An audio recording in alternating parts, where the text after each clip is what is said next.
Breaking news: the United States has launched a massive airstrike against Iran's key nuclear facilities. Pentagon sources confirm precision strikes on the Fordow, Natanz and Isfahan sites, central to Iran's nuclear ambitions. Satellite images show significant damage and smoke rising from these locations. The world is now on edge. This marks the most direct US-Iran military confrontation in decades. The operation was swift and decisive, targeting Iran's most fortified nuclear assets. These sites represent years of Iranian investment, now left in ruins. The White House remains silent, fueling global anxiety. Tensions have been escalating for months, with failed diplomacy and intelligence warnings of an imminent Iranian nuclear breakout. The Middle East stands on a knife's edge.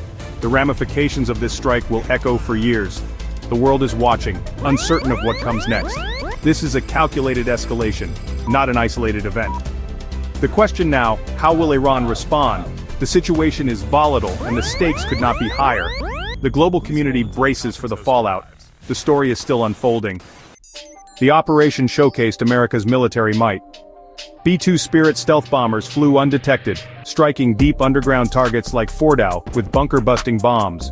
Simultaneously, Tomahawk cruise missiles launched from US Navy ships in the region hit Natanz and Isfahan. The attack was meticulously planned, overwhelming Iranian defenses.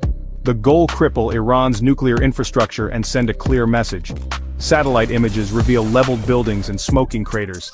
Experts say the strikes likely destroyed centrifuges and research labs. The Pentagon believes the immediate nuclear threat is neutralized, but the cost, diplomatic and human, remains unknown. The world now sees the aftermath: devastation and uncertainty. The consequences are just beginning. Former President Trump claimed credit, calling the strike a triumph for American strength. "We had to do it. Iran's program is gone," he declared. Tehran's response was immediate and furious. Iran's foreign ministry condemned the attack as an illegal act of war and vowed retaliation. The Supreme National Security Council met in emergency session.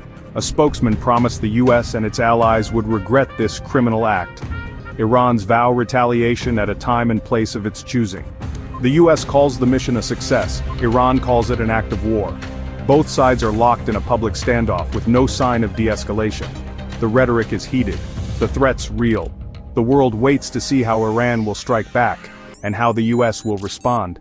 The risk of further escalation is high. There is no middle ground. The confrontation is now out in the open.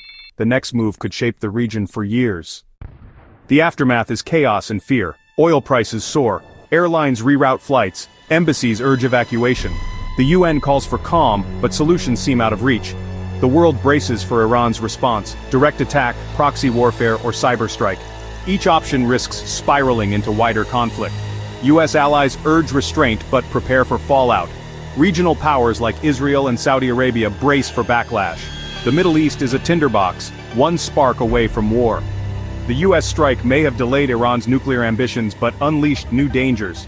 Diplomacy is sidelined. War rhetoric dominates. The world watches, asking, is full-scale war next? Tonight the answer feels closer to yes than ever.